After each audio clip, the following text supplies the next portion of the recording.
Hello, and we're live. This is Alderwoman Maria Haddon, and here in the 49th Ward Service Office, broadcasting for our first virtual monthly town hall. So I'm going to give it a moment, make sure we get everything set, and that we're sharing these links for folks to tune in from various platforms. And then we'll get started with some of the updates. The goal for trying out this format is to make sure that residents who may not be able to come out to our in-person town hall meetings or make it out to the service office can access information that we're sharing about the work that me and the 49th Ward team are doing here for residents and in the city, and also to keep a record of some of the videos so that you can conveniently watch this whenever you choose to. Hoping that folks can tune in and ask questions. We're trying out the YouTube format, knowing that not necessarily everyone uses Facebook, but hoping that this works. After this first one, we're open to taking feedback, seeing what worked, what didn't, trying out some different formats if we need to. So give me a moment here to get everything going.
All right, so we are Happy Leap Day, everybody. So as we're ending this month of February, we did get an extra day, even though it is our shortest month of the year.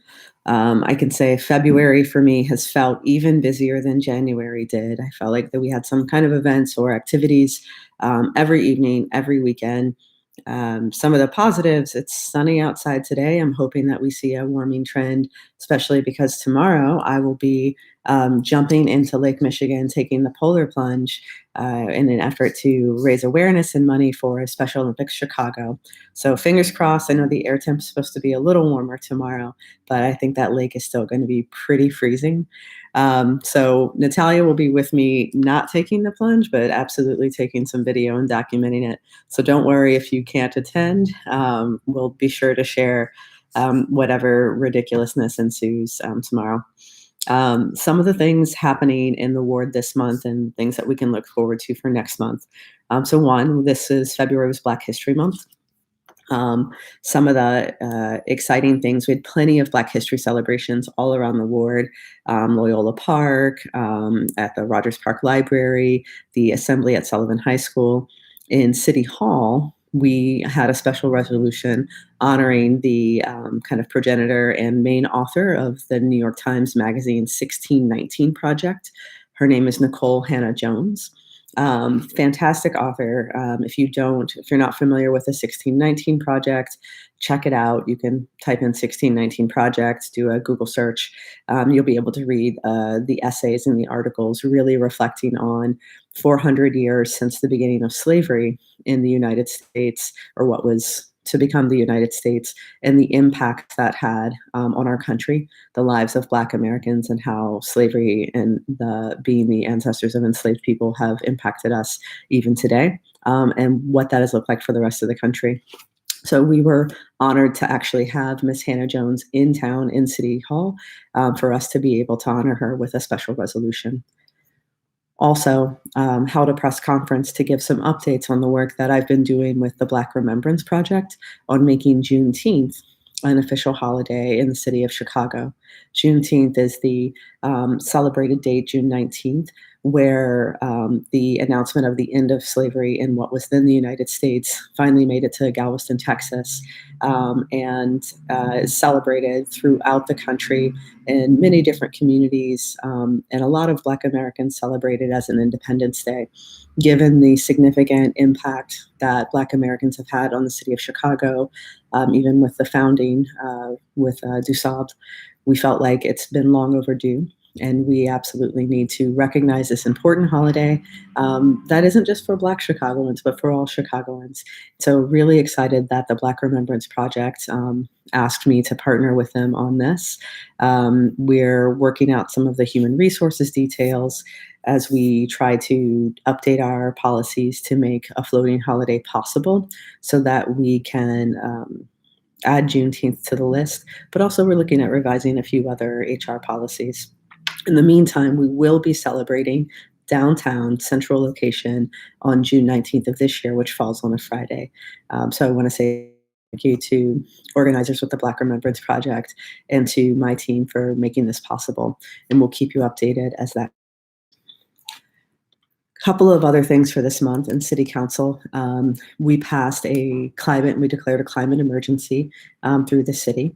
As well as I know many folks saw at the end of the month of January, the mayor and the governor proclaimed emergency disasters for our shoreline. So these two things mean two separate things. So the disaster proclamation is something official through the state that helps us to make the case to apply for additional federal funds for a lot of the damage that we've seen done to our public property, and open up avenues for private property owners who also gain access to some funds. We've seen record high lakefront levels. We've seen a lot of storm damage from wave action, from different storms, high winds. We anticipate seeing more of this as lake levels will continue to rise through June based on current projections. And we want to make sure that we've got more resources than the city to both do what we can to stabilize the shoreline, like we saw at Juneway, Rogers, and Howard beaches, and to repair the damage that's been caused and damage that we anticipate being caused in the future. So that's what the disaster proclamations were. The climate emergency that we passed, this was Alderman Cardenas and Matt Martin, who were leads on this, passed unanimously through City Council. This is really a value statement recognition that we as the city of Chicago acknowledge that we are living in a climate emergency and that we need to do everything within our power at local government in order to address this. So a few things that are happening currently. So one, the mayor has appointed an interim sustainability officer who's been working with community organizations, the policy team, and city council to identify different areas where we can prioritize climate change. So this could look like, well, as we're renegotiating our ComEd contract with the city, how we are trying to prioritize sustainable energy sources. This looks like evaluating our fleet and facilities capacities. What can we do to reduce the city's carbon footprint? This looks like some work that we've prioritized through the Progressive Caucus as well, of making sure that we're divesting our city investments from fossil fuels. This also looks like what we might need to do with building codes, right? Like what other things for building and planning purposes do we need to do as a city to make the updates so that we're changing things for now, but also setting ourselves up for the types of changes that we need to make for the future. Part of this work, we're working as well on a climate action plan. So under the former Mayor Daley, the city put together a climate action plan with goals set for this year, 2020. The climate action plan that came out of the Daley administration hasn't been revisited, I think, since 2014, maybe 2017. Um, we're working on legislation to make sure that we audit that plan, look at what targets we met, and set new goals as we move forward. What's really clear, and the purpose of this climate emergency declaration, is that we have probably already waited much longer than we should, but as a city, we have a responsibility not to wait any longer as we make our plans for the future. It's a responsibility we have to our residents. So that's some exciting work that's moving forward through City Council. We also can't talk about climate change without talking about our lakeshore. So just some updates. I know we just went through another week of really high winds and some storm action with the winter storms. The lake levels don't appear to be receding very much. Many residents experience flooding again along the lakeshore. The good news is the stabilization projects that have been completed at Juneway, Rogers, and Howard are holding very well. The work on the collapsed alley at Loyola is near completion.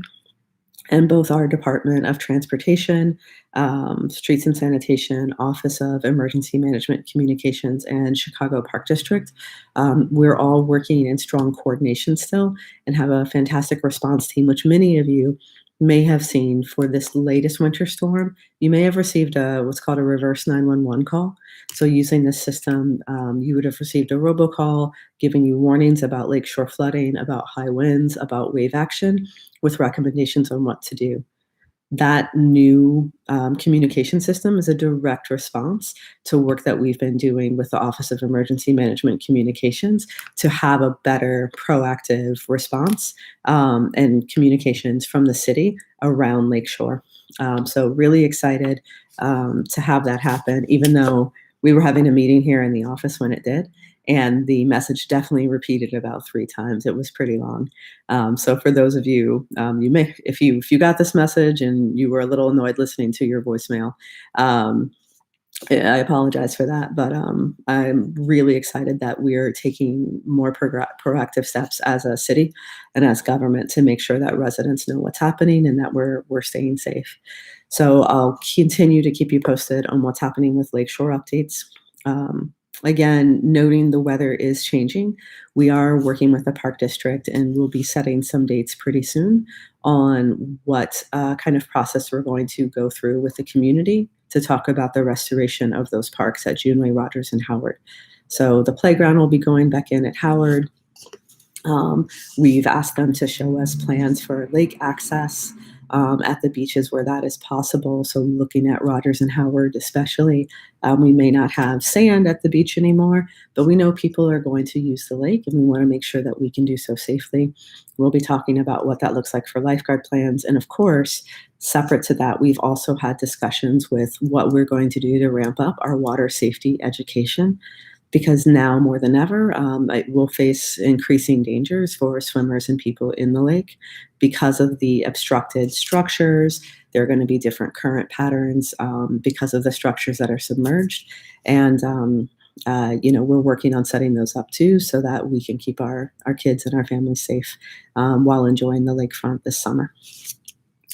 Couple of other big things. I know many of you may have seen news from a shooting, police involved shooting at the Grand Avenue CTA Red Line station yesterday. So details are still coming out. There's an investigation ongoing, but we've had some increased reports of crime along the CTA in the last couple of weeks. The police department decided to put more police patrols in the CTA. And yesterday, what we had appears to be an unarmed man who was shot by police while they were trying to arrest him for crossing between train cars. So there's still details that we're not aware of.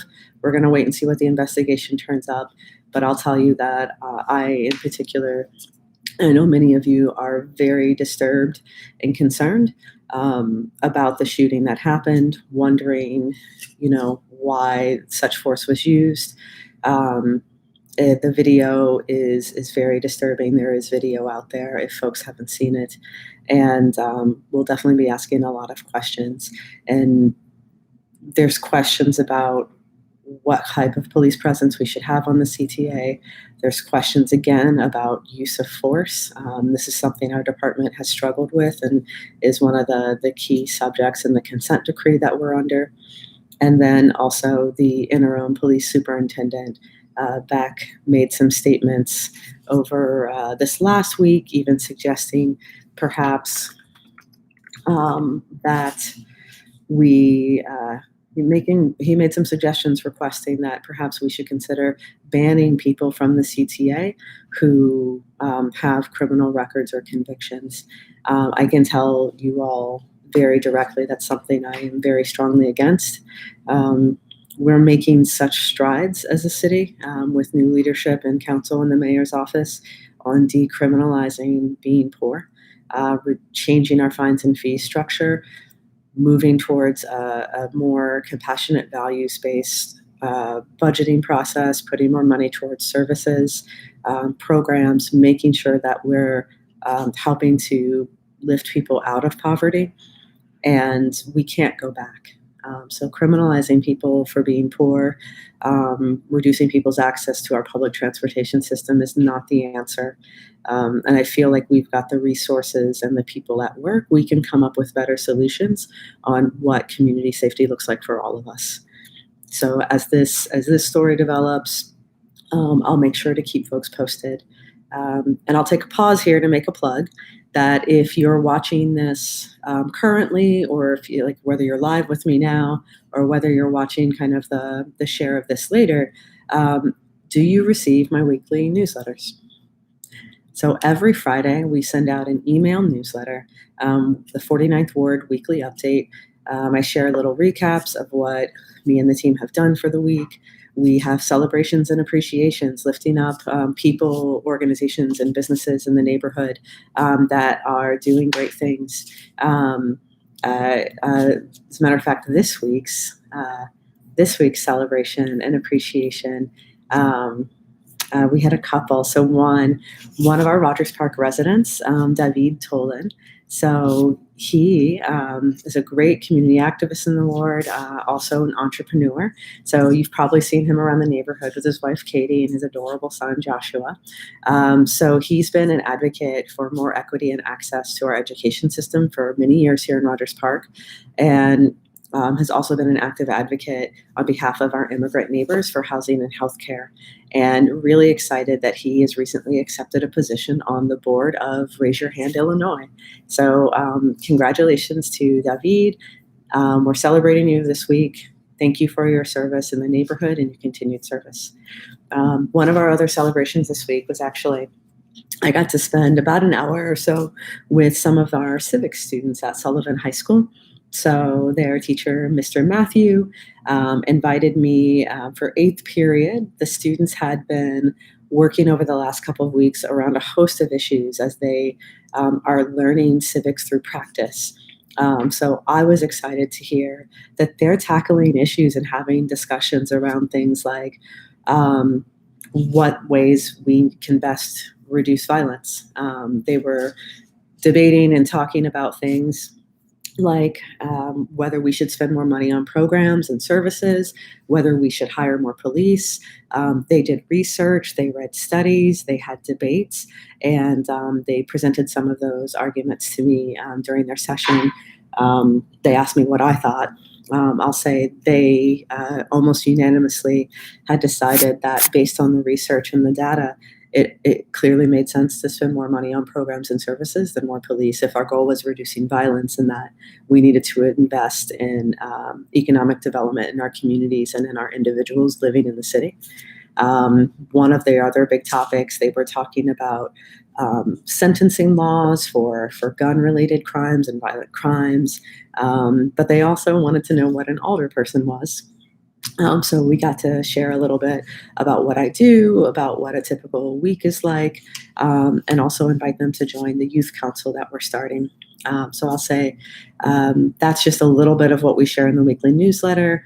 It's also filled with like government services updates. We started sharing a bunch of information about voting, early voting in the ward starts on March 2nd, by the way. You can get out there and vote early for the primaries. We share community engagement opportunities.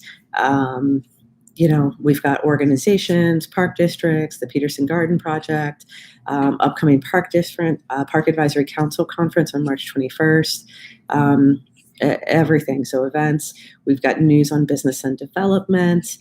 We've got job hiring opportunities that's here, updates on our schools, what kind of meetings and things might be happening there, ways you can get involved.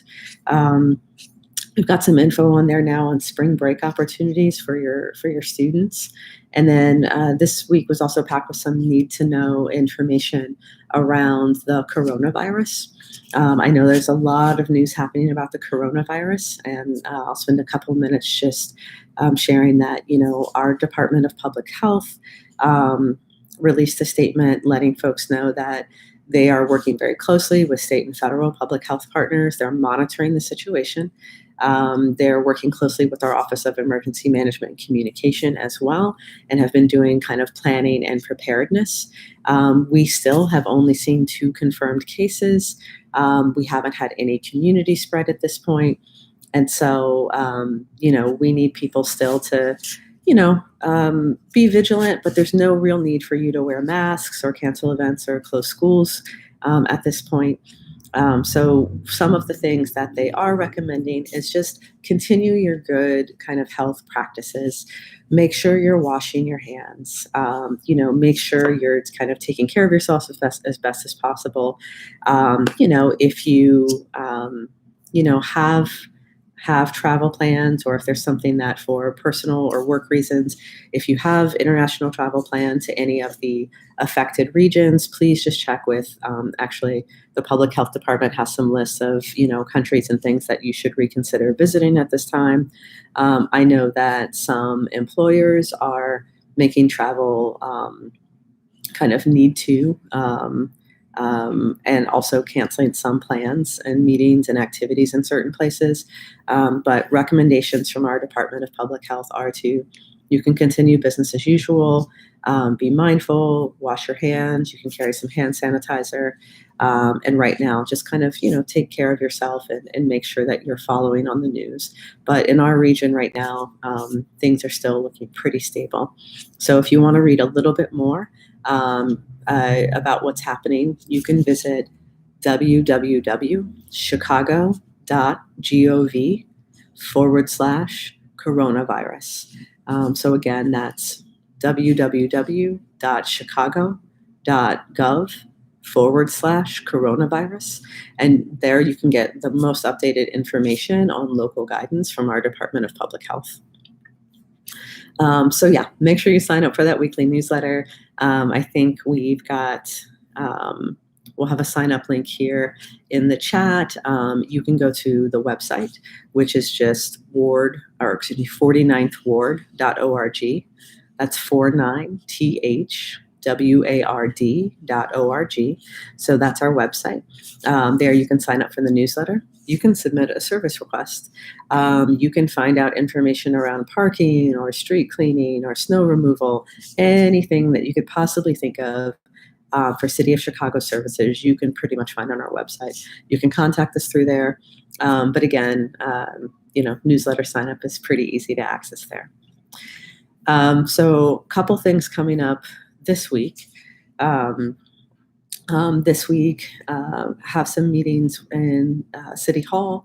We're going to have a briefing around the GAPA ordinance that has been kind of in negotiations. GAPA is one of the ordinances, along with CPAC, that community members have worked on to submit for civilian accountability boards to have more accountability and reforms in our police department. So I think we're having a hearing on Thursday to hear about some of the updates of these ordinances. Police reform is a priority issue, both for myself, for many of the other city council members who just got elected, and also for the mayor. There's still some conversations happening around CPAC, which is another ordinance.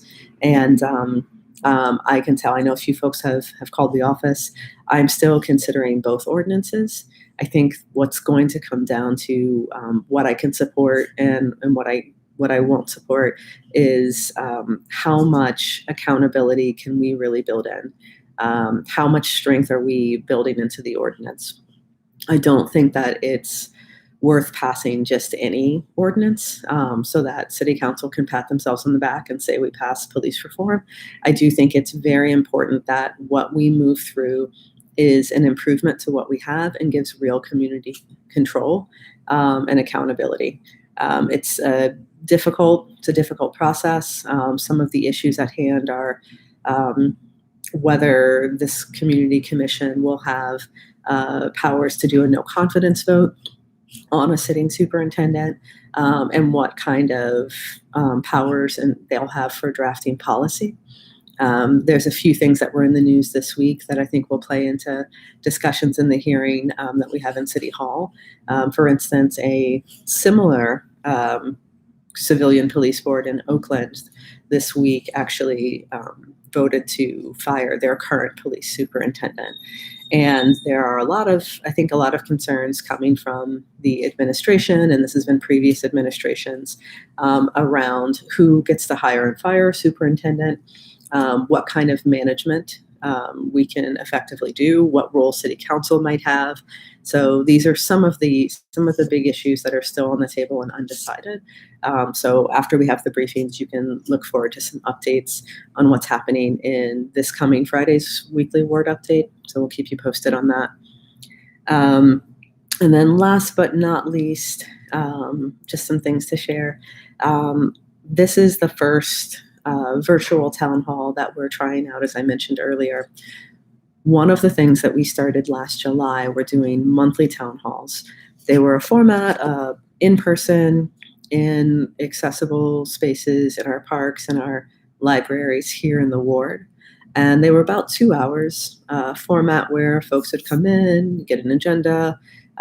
Myself and the 49th Ward staff would share updates. Occasionally, we'd have a guest from an organization to speak about a few things, and then we would do Q&A just about ongoing things in the ward and the city. We're going to continue to do that format once a quarter, but in response to community members wanting, some different formats so that they can engage in different ways with us, but two, also more accessibility for maybe those with physical disabilities, maybe people with different work schedules. We decided to try adding once a quarter one of these virtual town halls. And then in March, we're trying another format. Our first community resource fair. So once a quarter, we're going to have an extended community resource fair.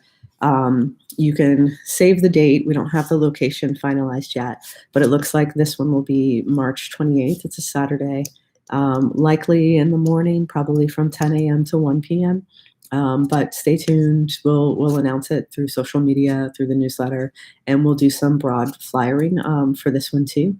But this is where we want to bring government to you. So in addition to myself and our office, we've invited folks from the county, from the state, from the clerk's office, different community organizations, from Parent University over. But we want to bring resources to you. So we'll have food, we'll have refreshments, we'll have some music. You can come at any time during the 10 a.m. to 1 p.m. time period. You'll get some written updates in the form of a written kind of quarterly newsletter. We'll have interpretation available in Spanish. If you or someone you know may need interpretation in a different language, please reach out to the office. If you're someone who can provide interpretation in different languages, please reach out to the office. You can call us at 773-338-5796 or email us at office@49thward.org. But the idea of these community resource fairs is to one, have people engage with one another, And we'll be signing people up for different committee interest work. So, we have had signups for a community safety committee. We'll be signing up folks for parks and environments committees, arts and culture, streets and infrastructure. So if you're interested in getting involved, and we figured March was a good timing because this is theoretically when springtime comes and Chicagoans start coming out of their homes again. But if you've thought about wanting to volunteer in the neighborhood, maybe you want to work on something that's not a political campaign. Maybe you're volunteering on political campaigns, but you still want to get engaged in a neighborhood activity. This is going to be the place for you. So I'm really hoping that folks come out. We'll do some outreach. We'll be setting up some volunteer asks for folks who might want to do some flyering for us and help us make sure people know about the event. But that's going to be kind of our new meeting engagement structure. So once a quarter, a traditional town hall, once a quarter, one of these virtual town halls, and once a quarter, we'll do a community resource fair just to make it a little easier, especially since we're so far northeast, for people to access government and different services. With that, we're at about 30 minutes here, so I'm going to wrap up. If folks have questions, if you've got comments, you can definitely leave them in the video comments, and we'll be checking up on those. Seeing as we're wrapping up the live feed, if you've got questions or comments, it'd be great if you would email them directly to the ward office. So again, that's office@49thward.org, or call us at 773-338-5796. And don't forget, we are located on 1447 West Morse Avenue, and Wednesdays are ward nights. So from 5 to 7 p.m., I have open office hours. You're welcome to stop in the office anytime. We're open Monday through Friday. Most days we close at 5, Wednesdays we close at 7, Fridays we close at 4. But stop in the office, say hello. We've got a lot of information, flyers for community events, job programs, or just come in to say hi.